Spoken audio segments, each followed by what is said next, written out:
Hey guys, my name's Alex. I make videos about my college experience, and welcome to Tulane University's campus tour.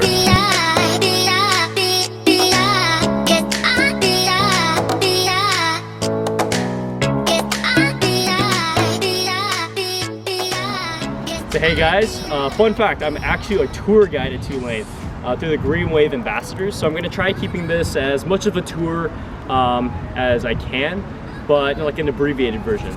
So Tulane was founded in 1834. It's one of the oldest universities in the United States, and it's only been shut down twice in its history. The last time was in 2005 during Hurricane Katrina, and the time before that was during the Civil War.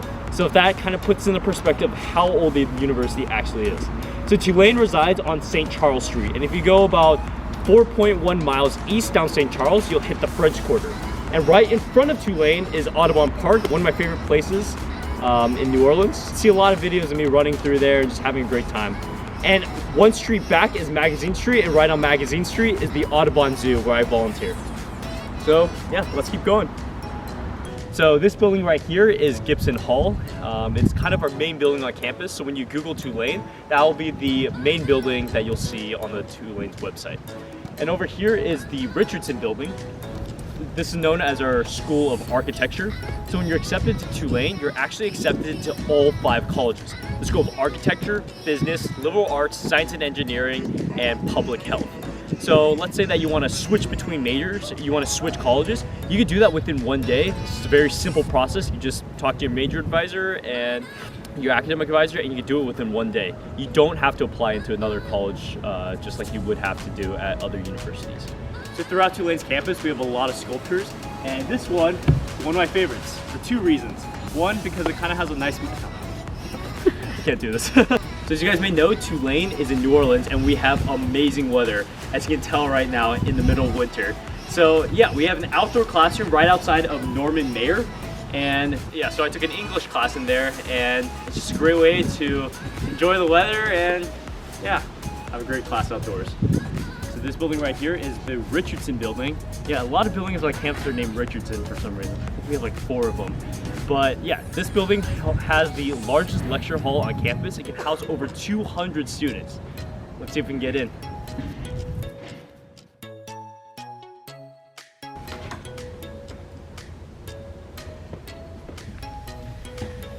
So every semester that I've been here at Tulane, I've taken a class, whether it's general chemistry, genetics, or organic chemistry. And yeah, this is our largest lecture hall, so a lot of the larger classes are placed in here. But we like to stress that our average class size is around 15 students, not 200. So yeah, you definitely still have time to get to know your professors and get on that like personal level, especially during office hours. So during this part of my tour, I like to talk about how I had this genetics professor who had up to 300 students per semester, and within the first week, she knew my name. Which is a cool story. She does have a photographic memory, which kind of, you know, helps, I guess. But yeah, she's great, and a lot of professors do want to get to know you on a personal level. So a lot of professors at Tulane do use chalkboards, but a lot of them do have whiteboards as well, especially in the library. But for some reason, Richardson uses chalkboards still. Not sure. I don't know why that's there. So this building right here is Cata Hall, which is home of our Newcomb Tulane College. So yeah, the first 2 African-American students who came to Tulane actually lived in this building because they had to be segregated away from all the white students. But we like to stress that Tulane is trying to move away from its racist history. So we renamed a residence hall from Willow Residences to Deku Laba to honor the 2 African-American students who graduated from Tulane. So when you receive your diploma from Tulane University as an undergrad, it doesn't say Tulane University, it says Newcomb Tulane College because that is our undergraduate college. So every Friday, all 5 deans of the 5 schools that I mentioned earlier come here, so you can come talk with them and eat some free coffee and donuts. Yeah, and they also give out some free stuff. I got an awesome water bottle, but yeah, every Friday. So this building right here is Musk Rahal. It is the home of our academic advising. They also have access to career coaches and success coaches, which try to help guide students through our college journey, especially when we're lost, because we all come in here as freshmen not knowing what to do. 50% of students either change their major or come in undecided. Yeah. So this building right here is Alcé Fortier. I think that's how you pronounce it. I don't speak French, but it's the home of the Center for Public Service, also known as CPS, which was founded in 2006 after Hurricane Katrina. So yeah, I'm a community service fellow and Weatherhead scholar, so I work very closely with the Center for Public Service. They receive about $500,000 every year just to give to students for whatever service projects they would need. So for my service project through the Weatherhead Scholars, I request about $250 per semester to initiate a service project through the Audubon Nature Institute. Yeah, there's a plethora of resources out there that students can access. So all Tulane students are required to cover at least 2 years of service learning, which kind of contributes to why we're the ranked #1 engaged in our community, according to the Princeton Review. So this is Flower Hall, which is home of our Brain Institute. A lot of our science majors actually major in neuroscience. So right next to Flower Hall is Academic and Tutoring Center. So let's say you need a little bit extra help in classes, you can ask for a free tutor. But if you also, on the flip side, if you do really well in a class, then you can tutor other students and get paid by the university. So this building is Stern Hall. It's home of a lot of the professors' offices for psychology, chemistry, and biology. And yeah, so when I took my first exam in college, I actually failed. I went through a massive panic attack. So what I did was I went in for office hours. The teacher was very receptive and ended up doing pretty well in the class. So if you're going to be a STEM student at Tulane, which there are a lot of them, you'll be spending a lot of time in Stern. In the basement, I took my neuroscience lab as well as my molecular and cell biology labs upstairs. Yeah, a lot of labs here. So this building right here is Develin Field House. This is where our men's and women's basketball team as well as our women's volleyball team play. Tulane students get free admissions to these games. So last semester I went to a men's basketball game and I was selected to shoot a layup, free throw, three-pointer, and half-court shot in 25 seconds. Take a look how it went.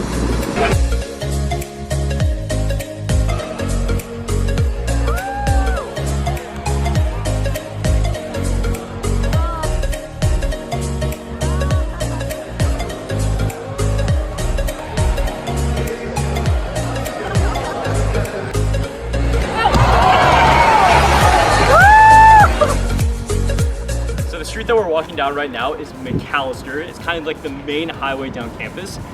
So during rush hour, during passing periods between classes, this area can be really packed. So I actually ride a bike on campus, and during these packed hours, you have to bike around people. A lot of students don't like that, but sometimes they do it anyways. And last year, I actually crashed into a trash can right there. Basically skidded across the ground right in front of everyone. Really embarrassing, but yeah, this area can be really packed during rush hour. Alright, so now we're in front of the Golden Brick Business Complex, also known as the B School for Business School. So yeah, of all the 5 colleges at Tulane, I'd say that the business school does receive the most amount of resources and has the nicest facilities. So yeah, if you look closely to the glass, it kind of is in a wavy shape, and also it has a green tint to it. So our mascot at Tulane is the green wave. Yeah, I know, it kind of looks a little wacky, but so yeah, the architect who's designing this definitely wanted to implement our mascot into the glass. As you also can tell, it waves around the trees. We have about 212 live oaks on campus, which are these giant trees.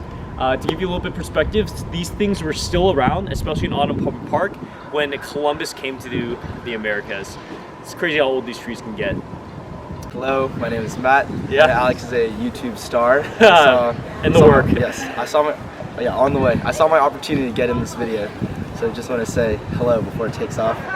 Shake the man's hand. This is McAllister Auditorium. Sonia Sotomayor was here. Yeah. I took a selfie with her. It was awesome. You talked about the bell already, right? No, I'm trying to work on that. Ah, okay. Well, I remember touching this during orientation. The golf freshmen touched it as they walked by. And it was a very special moment for me. So yes. And then at the end of your college experience, you do touch it to kind of bring it back full circle, and when you leave Tulane. That's awesome. How are you doing? Thank you for letting me be in this. Yeah. Please, I'd love to be in future videos. Look forward to seeing this online. All right, see ya.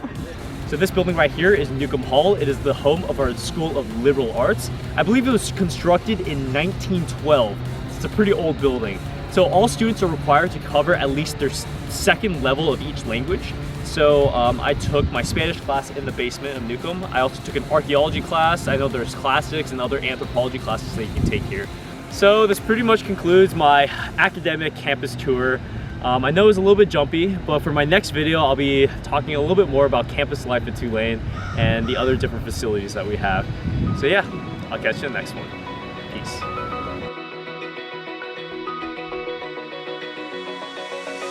Open eye, feel the waves cut through me, hypnotized by the sound.